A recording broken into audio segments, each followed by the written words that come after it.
message today is on the death of the cross. And what an appropriate subject when you consider that we're having our communion service today. You know, we think about Adventism, and we realize that in many respects we are not like the rest of professed Christianity. We are very different in many respects. Is it simply just the Sabbath? Is it because of what we believe on the state of the dead? The second coming of Jesus? What about our health reform principles? Even the truth about God? And of course, all of these are important. And they are in some way involved in this greater plan and greater purpose of God. But as we have noted before, the aspect of Adventism that makes us unique is our understanding of the sanctuary teaching. And the real issue, fundamentally, is the issue of the gospel. We're really just talking about the gospel. Some people think, you know, the Baptists preach the gospel and Adventists preach the law, and they ought to get together and something. But that really isn't the truth at all, friends. There's no one who can preach and understand and teach the gospel that the Bible speaks about better than Seventh-day Adventists, because we have an understanding on certain issues because of the background of our sanctuary doctrine, as well as the truth about God and other things, that enable us to see the death that Jesus had on the cross in a deeper, more fuller, more beautiful way than anyone else has ever seen before. At the core of the gospel is the cross of Jesus Christ and His death. The centrality of the gospel is indeed in the cross of Christ.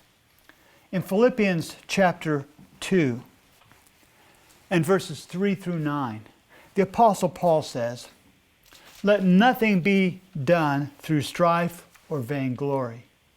In lowliness of mind let each esteem other better than themselves. Look not every man on his own things, but every man also on the things of others.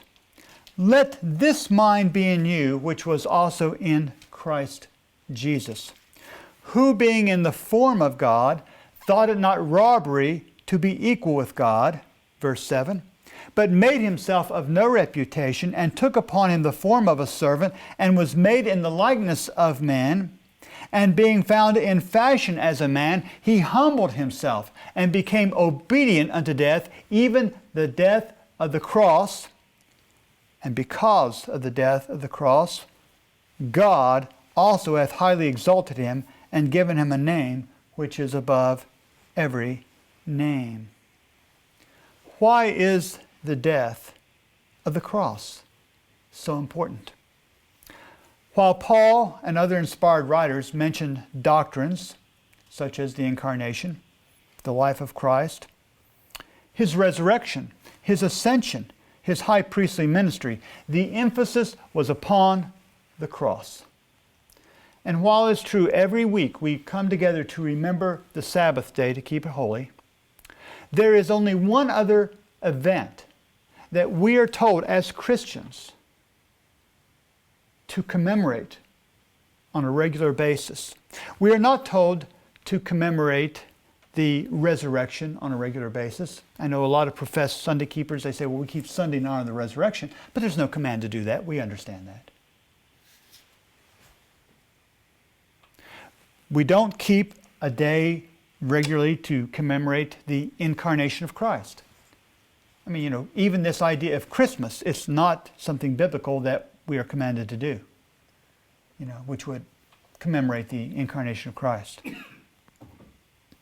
But there is a service that we do on a regular basis. We call it the Lord's Supper or Communion, which the Lord commanded us to do. And it is to remember His death on the cross. The emphasis in the plan of salvation, the centrality of the whole thing centers in the death of Jesus on the cross. It is, if you please, the straw that stirs the drink. And while, of course, there is a forensic issue involved in the atonement, there is much more. Some of you know that historically in Adventism, there has been this debate, this issue of righteousness by faith, and what does it mean? And going back to 1888, Jones and Waggoner. And then in 1950, when Whelan and Short, Robert Whelan and Donald Short, published their 1888 Reexamined and brought much of this back to light to the church and showed where we had failed, they wrote a short statement that eloquently, I think, says very much. In 1888 Reexamined on page 173, this is in the original 1950 edition, it says, "Through the death of Christ, He, that is God, could break and win the hearts of sinners and thus reconcile them to Himself." So while there is a forensic issue to the cross, we have sinned. We've come short of the glory of God. We have broken God's holy law. It must be atoned for, right? But there's another aspect of the cross that is so necessary, and there has to be some kind of a demonstration of the love of God to break our hearts and to win our hearts. The medium of the cross is God's way of speaking to the heart of man in a way that nothing else could. Not only does it fulfill the demands of the broken law, but it illustrates the love of God and the love of Christ for sinful man. All who have ever claimed the title Christian have heard about the cross, but do we understand the cross and the events surrounding it? Really, do we understand what the cross meant to Jesus Christ? What was the experience of Jesus on that cross? Now today, we live in a troubled world. We live in a troubled world. There are racial and political differences that are tearing apart our country. And some see a type of civil war as a real possibility. But though we have these divisions, though we have these differences, among this fragmented and divided country and divided world, we are all, every single one of us, part of one humanity. We are part of sinful humanity that needs atonement, that needs to be brought back into harmony with God. The Apostle Paul, writing to the Colossians in chapter 3, verses 10 and 11, he says, "And have put on the new man, which is renewed in knowledge after the image of Him that created him, where there is neither Greek nor Jew, circumcision nor uncircumcision, barbarian, Scythian, bond nor free, but Christ is all and in all." Even when we were living out in the world and we didn't even know about God or didn't care about God, we needed God. We needed Christ, and we didn't know. In Hebrews chapter 2 and verse 14, Paul says, "For as much then as the children are partakers of flesh and blood, He also Himself likewise took part of the same, that through death He might destroy him that had the power of death, that is, the devil." Jesus came to save this one lost humanity. And He became part of humanity so He might save humanity. Now, if you were left to solve the problem of sin in this world, and you had no pre-knowledge of God's plan, what would you do? How would you solve the sin problem? Well, all of humanity, except Christianity, has come up with one and the very same solution. I don't know if you realize that or not. But if you take Buddhism, Hinduism, Islam, all the non-Christian religions, they've all come up with basically, fundamentally, the same thing. Though clothed in different garments, there is one common thread. And we read about this in Desire of Ages, page 35 in paragraph 2. The principle that man can save himself by his own works lay at the foundation of every heathen religion. It had now become the principle of the Jewish religion, speaking of the time of Christ. Satan had implanted this principle wherever it is held. Men have no barrier against sin. So what is this common idea that the world has come up with to solve the sin problem? It is to fix yourself by your own good works. Fix yourself by your own good works. But the problem is, when you do this, you have no barrier against sin. The very thing you're trying to do to fix the sin only makes it worse.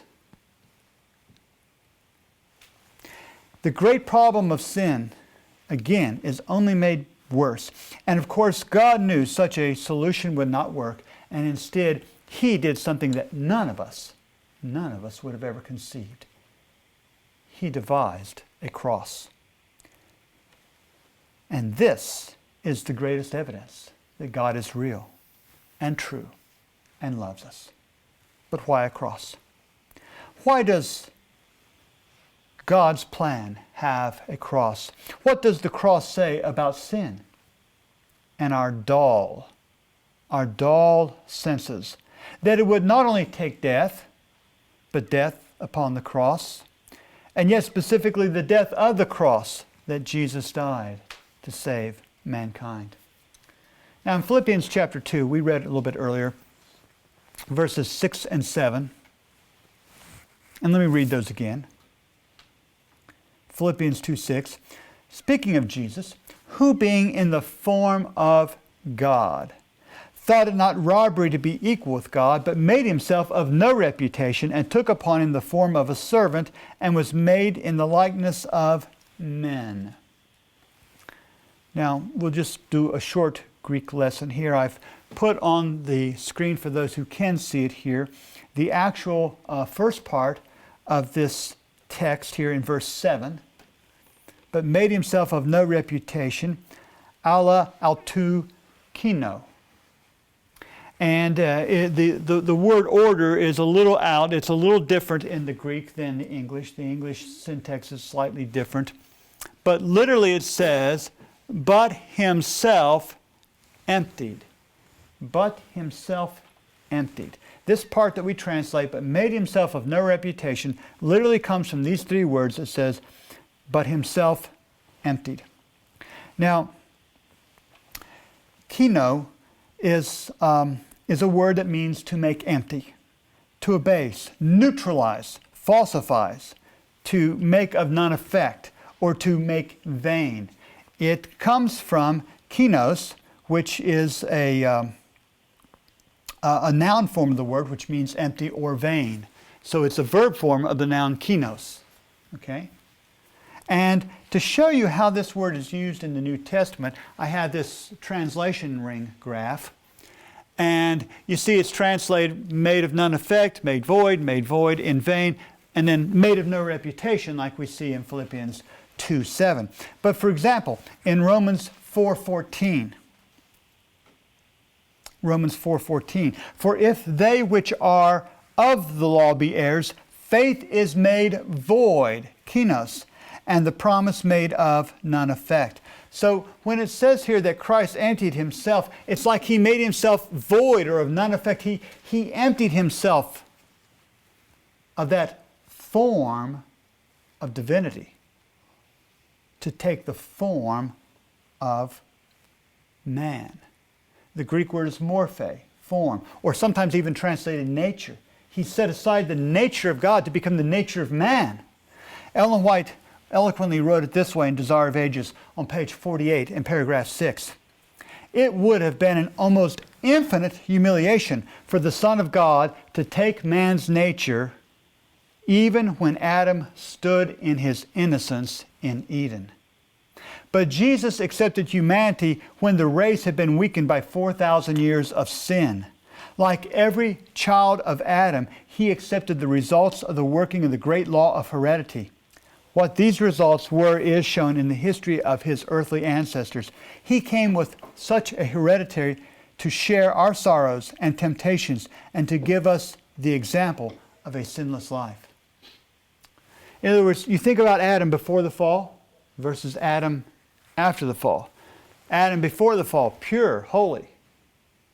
Adam after the fall, degenerated, weak. And yet it would have been, she says, an almost infinite humiliation if Jesus had accepted this Adam before the fall, the form of the Adam before the fall, but he didn't do that. Now, I don't know about you, but we all probably have something on our list somewhere of something that we consider repugnant, disgusting. Maybe it's a snake. Some people don't like snakes. Maybe it's cockroaches. You know, I've been to Africa where you can see cockroaches this big, literally, okay? And sometimes they'll fly and they'll light on you. You're really quick to brush them away. It's a disgusting thing. But you know, you think about cockroach is simply doing what's made to do, right? It's only doing what's made to do. Snake, it's only doing what's made to do. But humanity, we are the one part of God's creation that's not done what it was made to do. We were never made to sin. We were never made to rebel. And so someone has said, and I probably think pretty rightly so, that the grossest thing in all the universe, it's not that snake, it's not the cockroach, it's fallen humanity. It's fallen humanity. I mean, think about this. What if you were transformed suddenly into a cockroach? That would be a pretty humiliating thing. But it was a greater humiliation for Jesus Christ to come in the likeness of sinful flesh than for us to become a cockroach or a snake. Now, the text says that he took upon himself, literally taking or having taken. The Greek construction here in the text in Philippians 2 shows that the succeeding phrases are the definition of what it means to empty himself. And it says he became or took the form of a servant. And Paul here is contrasting the form of God with the form of a servant, emphasizing the vast difference between the two estates. And again, the Greek word used here for form is morphe. Like we say something morphs or changes into something. And it's the same word, morphe, when he speaks about the form of God or the form of the servant. But the word for servant is doulos. And does anybody remember what doulos means in Greek? It literally means slave. He took the form of a slave. And it's interesting because if you think about here Christ, he empties himself, he takes the form of a slave, and the essential, if you please, characteristic or attribute of a slave is that here is someone who renders unquestioning obedience. They must obey their master. And so, Jesus, as the Son of Man, who was the Son of God, undertook to render obedience to his Father, perfect obedience. In Hebrews chapter 5 and verse 8, though he were a son, yet learned he obedience by the things which he suffered. Jesus, in other words, friends, he didn't grasp at or try to hold on to divine sovereignty, but instead accepted service, which became the ruling passion of his life. Remember, he says, let this mind be in you, which was also in Christ Jesus. But in verses 3 and 4, he's explaining about that mind. A mind that puts others ahead of himself. A mind that puts the service of others paramount to all that happens. In Matthew chapter 20 and verse 28, Jesus says, even as the Son of Man came not to be ministered unto, but to minister and to give his life a ransom for many. The whole life of Jesus, it was subordinated to the will of God, just as our lives should be. The life of Jesus thus became the simple outworking of the will of God. God willed Jesus to go to this town and preach. Jesus went to that town and preached. God willed Jesus to speak to Mary Magdalene and forgive her sins. And Jesus spoke to Mary Magdalene and forgave her sins. And Jesus willed that Christ must go to Jerusalem and suffer and die. And Jesus went to Jerusalem and suffered and died. That will took Jesus to the cross. As Peter wrote in 1 Peter 2:24, who his own self bare our sins in his own body on the tree, that we, being dead to sins, should live unto righteousness, by whose stripes ye are healed. Now, we asked a question earlier, and we want to begin to explore this question. What did the cross mean to Jesus Christ? When we think many times of the cross and Jesus dying on the cross, we think of the sins that he bore there and the forgiveness that which we receive, the liberation from the power of sin that we receive, the promise of heaven we receive. But what was the real experience of Jesus himself? We, in our finite humanity, can only begin to scratch the surface. But to answer this question, there are a few points we want to consider first. And the first one is Christ's close relationship to God his Father. Now, Jesus performed miracles. He fed multitudes. And how did he explain this? How did he explain the words that he preached, where he got these words from? Well, let's notice a series of texts. Most of these will come from the book of John, interestingly. But let's look at some statements from Jesus himself to understand this relationship, his subordination, his servitude, yea, his slave relationship with the Father. In John chapter 16 and verse 28, Jesus said, I came forth from the Father, and am come into the world. Again, I leave the world and go to the Father. So he says, I came from the Father, and I'm going to the Father. In John chapter 4 and verse 34, Jesus saith unto them, my meat, or my food, my goal, my purpose, is to do the will of him that sent me and to finish his work. Well, who sent him? The Father sent him. We just read that in John 16:28. And he says it in several other places too. And he says, this is my meat. This is my nourishment. This is what I live off of, is to do the will of him who sent me. In John chapter 5, verses 19 and 20. Then Jesus answered and said unto them, verily, verily. Remember that verily, verily means truly, truly. I say unto you, the Son of God can do nothing of himself, but what he seeth the Father do. For what things soever he doeth, these also doeth the Son likewise. For the Father loveth the Son, and sheweth him all things that he himself doeth, and he will shew him greater works than these, that ye may marvel. Again, Jesus is not attributing anything to himself. Everything is attributed. What he's doing, what he's thinking, where he's going, the way he is performing. It's all in the Father. In John chapter 3 and verse 35, the Father loveth the Son, and hath given all things into his hands. John chapter 6 and verse 57. As the living Father hath sent me, and I live by the Father, so he that eateth me, even he shall live by me. Again, it's all of the Father. We eat and live from Christ, but he says you get it actually through me from the Father, the living Father. John chapter 12 and verse 49. For I have not spoken of myself, but the Father which sent me, he gave me a commandment what I should say and what I should speak. You know, so oftentimes we get into an argument with people, or someone says something that sort of turns us the wrong way. Maybe it's never happened to you. And have you ever heard anyone say something like, I'm going to give that person a piece of my mind?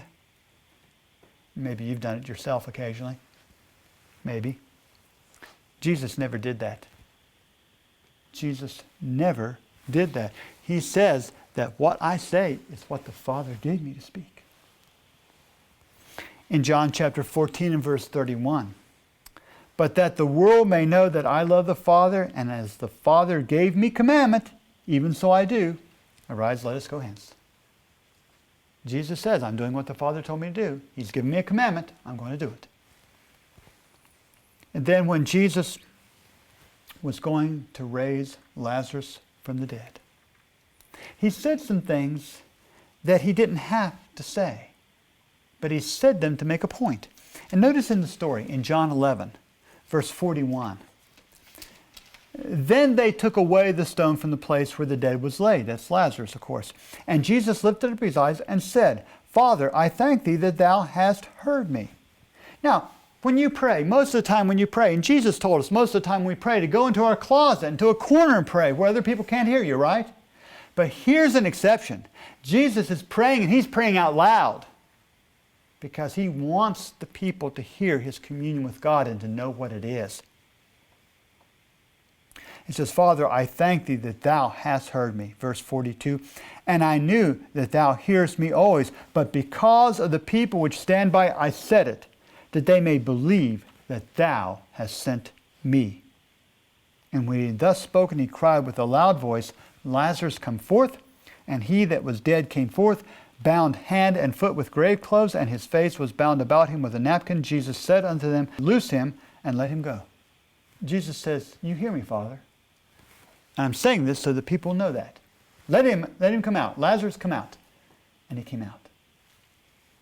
I said most of these were from John, but here's one from Matthew. Matthew chapter 26, verses 52 and 53. You remember in the Garden of Gethsemane? The mob came to take Jesus. But he had one disciple there that had a sword, Peter. Remember he took it and cut off Malchus's ear. And Jesus healed that. And Jesus said unto him, put up again thy sword into his place, for all they that take the sword shall perish with the sword. Thinkest thou that I cannot now pray to my Father, and he shall presently give me more than 12 legions of angels? What kind of relationship did Jesus have with the Father? It was such a close relationship, he says, anything I ask of him, he'll give me. And whatever he tells me to do, I'll do it. I mean, we are just one. Jesus could say, I and my Father are one. We are tight. We are tight. We are tight. So tight that even the post-resurrection Christ still takes and receives commandments from his Father. In Revelation chapter 1 and verse 1, it says, the revelation of Jesus Christ to show unto his servants things which must shortly come to pass, and he sent and signified it by his angel unto his servant John. Did I read it right? No, I left out something, didn't I? What did I leave out? It says, the revelation of Jesus Christ, which God gave unto him. Did you notice that part? This revelation of Jesus Christ, this whole book of Revelation, is a revelation that God gave to Christ, to give to the angel, to give to John, to give to us. Everything, in other words, is by the Father. Jesus has lived moment by moment with his Father. And on the night of his betrayal, he could say, as recorded in John 16:32, behold, the hour cometh, yea, is now come, that ye shall be scattered, speaking to his disciples. Every man to his own, and shall leave me alone, and yet I am not alone, because my Father is with me. This was the night before his betrayal, just before his betrayal, the night of his betrayal. And he says, I'm not going to be alone. You're going to leave me, but it's okay because my Father is with me. And you know, friends, it doesn't matter if we have a single human being in this world who stays by our side. If we have God with us, we have enough. If we have God with us, we have enough. Jesus had to be alone because he knew there would be times his disciples would be alone. Maybe in a secluded dungeon or an isolated place.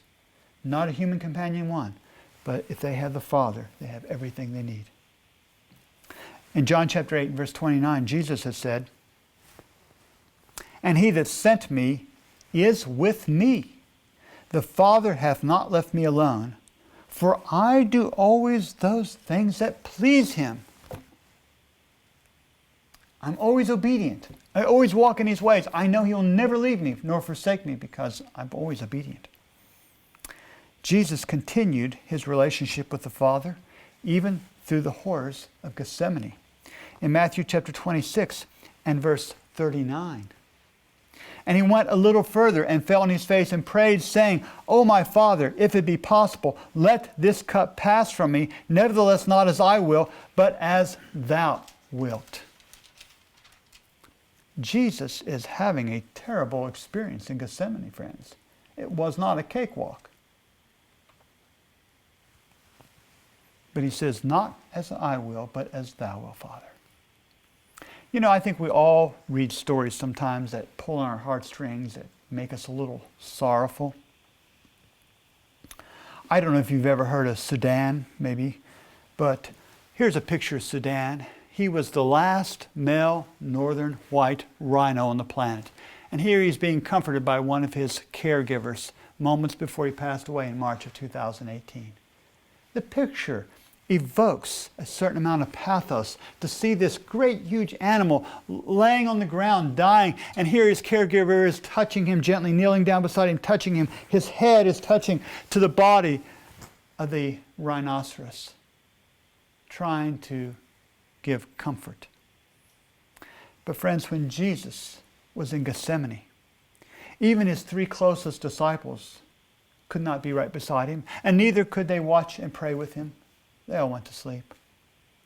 And in Mark chapter 15 and verse 34, Jesus is now on the cross, hanging between heaven and earth, and he's nearing the end of that 6th hour upon the cross,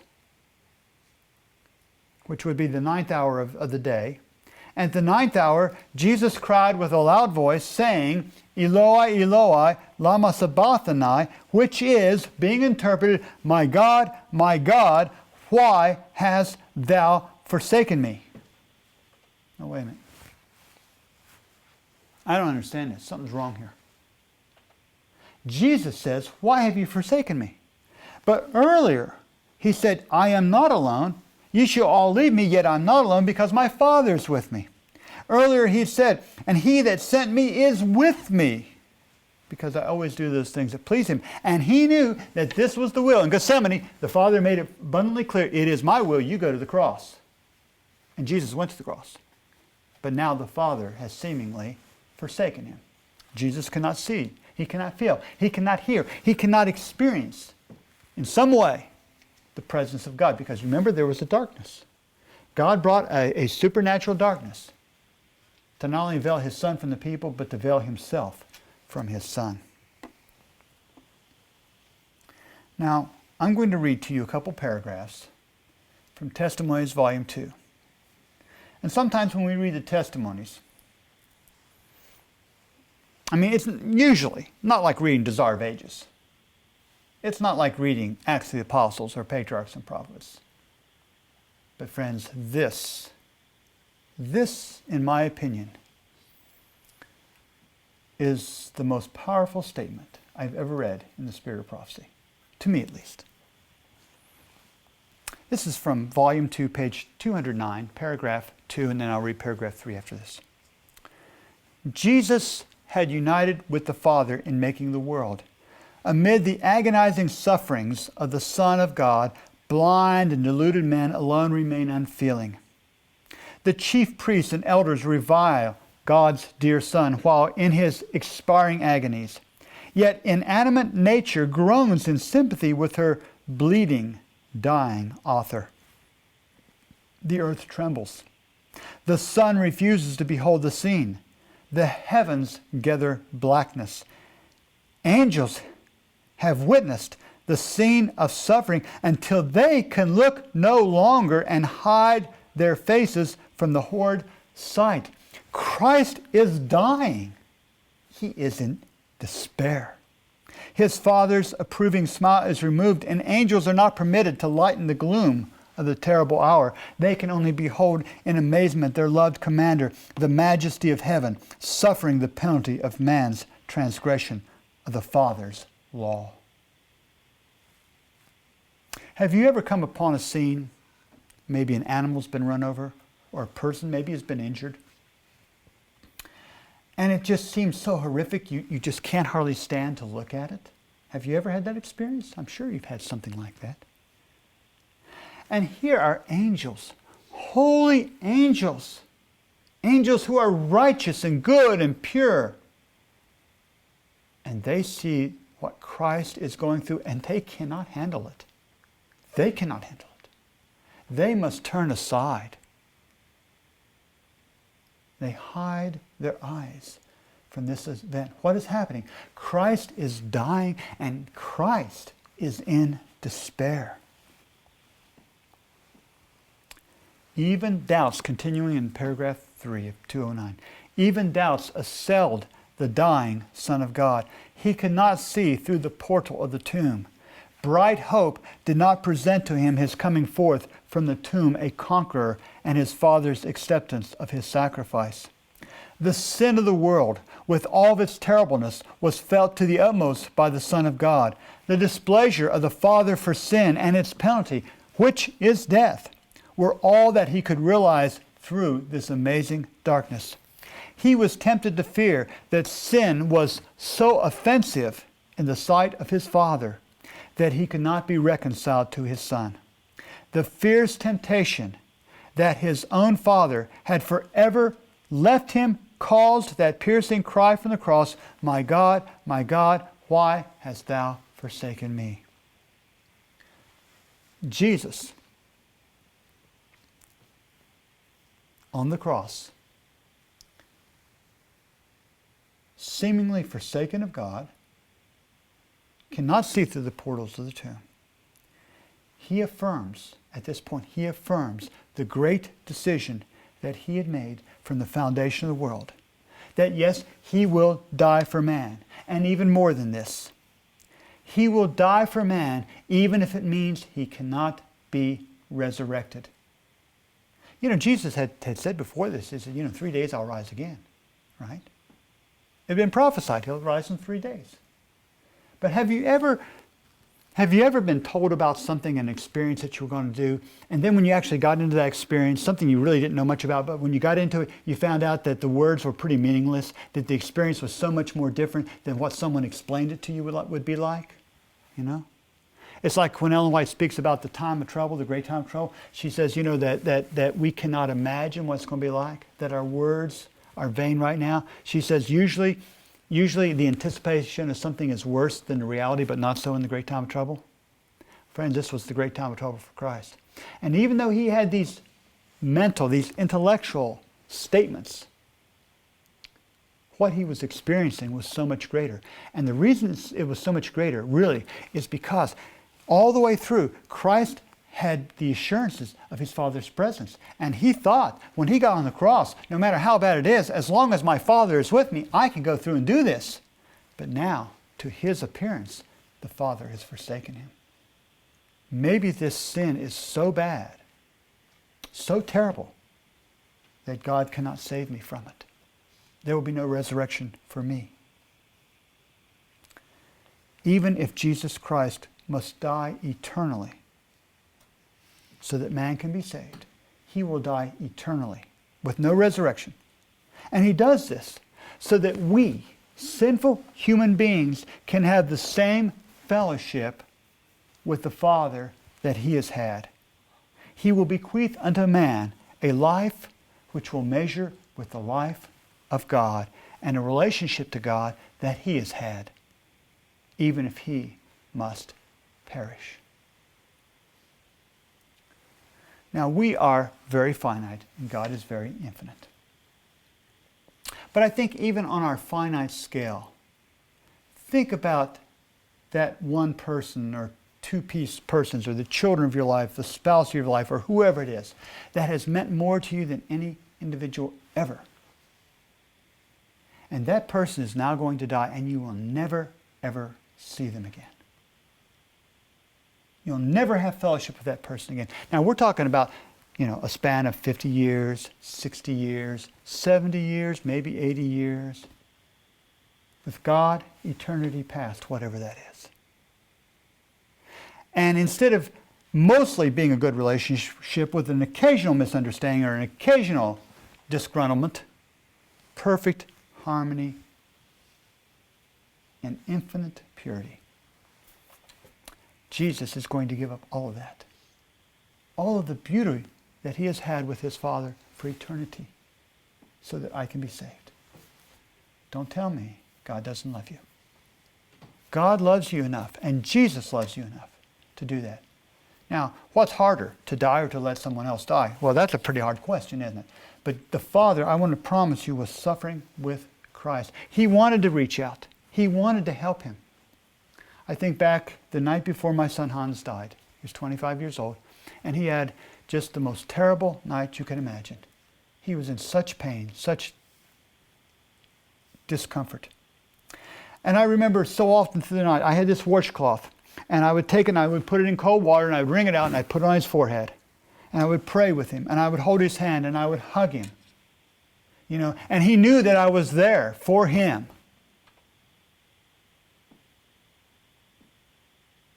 But what if in his worst moments, I just simply turned and walked away like I could care less? Left him alone, turned off the light. What would have that done to him? What would have it done to me if I had been forced out of his room and had to watch him suffer, thinking that I had forsaken him? What would it do to me?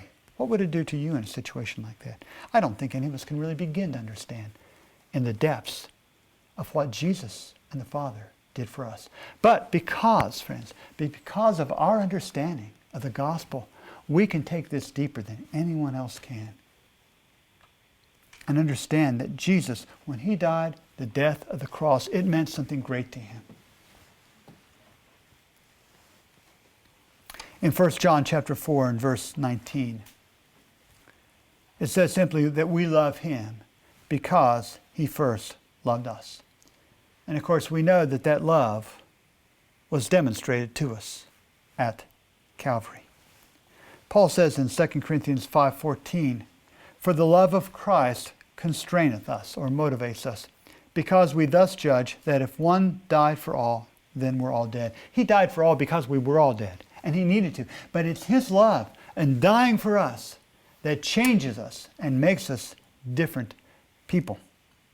Sister Elizabeth, in the sharing section earlier, was talking about, not giving up on people, and because you just don't know what will happen. And I've met people who knew me when I was a young person, and they hadn't seen me for 50 years maybe, and get reunited with someone.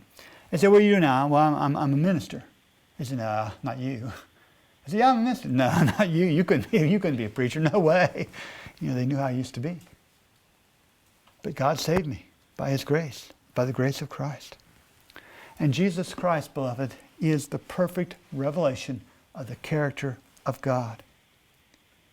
When Paul saw Jesus lifted up on the cross, he didn't just see Jesus alone, but he saw the Father crucified with his Son. Not that the Father died physically, but rather that God's message at the cross was a revelation of the eternal, unselfish principles of the character of God. And that God, through Christ, had declared that he will serve even his creatures in rebellion, his creatures who have sinned against him.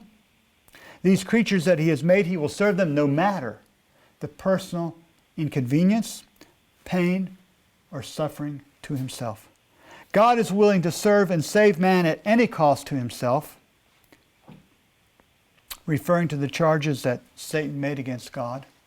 Ellen White noted in the Review and Herald of February 18, 1890, paragraph 2, Satan had accused God of requiring self-denial of the angels, when he knew nothing of what it meant himself, and when he would not himself make any self-sacrifice for others. This was the accusation that Satan made against God in heaven. And after the evil one was expelled from heaven, he continually charged the Lord with exacting service, which he would not render himself. Christ came to the world to meet these false accusations and to reveal the Father. And he certainly did. He certainly did. Not only did the cross answer questions concerning the character of God, but the cross of Christ also revealed the true nature of Satan and sin. Calvary, it revealed the character of rebellion. It showed that Satan would go to any length to cause suffering to God. There was no limit to the efforts that Satan would put forth to have things his way. And Satan was demonstrating the principles that have motivated him. He expects others to serve him at their own expense. Satan wants others to serve him at their own expense, but God says, no, I will serve my creatures at my expense. Do you see the difference? Do you see how they're polarly opposite? Jesus said in Matthew chapter 16 and verse 24, "If any man will come after me, let him deny himself, take up his cross, and follow me." What Jesus is telling us is that as our love for him grows, we will accept the principle of the cross, a willingness to serve others at our own expense, even if we perish so that others may live. We will die. The unconverted heart, on the other hand, it follows the principles of Satan. The converted heart follows the principles of Christ. Only the actual death of Christ, as demonstrated at Calvary, can motivate men's hearts to make such a change. And make a change it will. Where we change our attitudes, our goals, our purposes, our service for Christ. And we are not looking at what is the minimum I can do. Friends, at Calvary, Jesus didn't do the minimum. He did the maximum. He did the maximum. And I think of a statement in Desire of Ages on page 508, paragraph 4. She says, "It is as true now as in apostolic days that without the illumination of the divine Spirit, humanity cannot discern the glory of Christ. The truth and the work of God are unappreciated by a world-loving and compromising Christianity. Not in the ways of ease, of earthly honor or worldly conformity are the followers of the Master found. They are far in advance, whereat? In the paths of toil and humiliation and reproach, in the front of the battle against the principalities, against the powers, against the world rulers of this darkness, against the spiritual hosts of wickedness in the heavenly places," Ephesians 6:12 RV. "And now, as in Christ's day, they are misunderstood and reproached and oppressed by the priests and Pharisees of their time." But they don't care. They don't care, because their one goal is to serve Jesus Christ, to take up their cross and to follow him. Jesus, friends, died so that we could serve others. He died so that we could serve God. And by doing so, our souls could be saved for his eternal kingdom. And he was willing to give up everything. He was willing to give up everything, his eternal existence, if that was to come to pass. Maybe Moses has come closest to understanding this. He says, "Lord, if you can't save those people, blot me out of your book too. I'll go to hell with them. I'd rather go to hell with them than to heaven without them."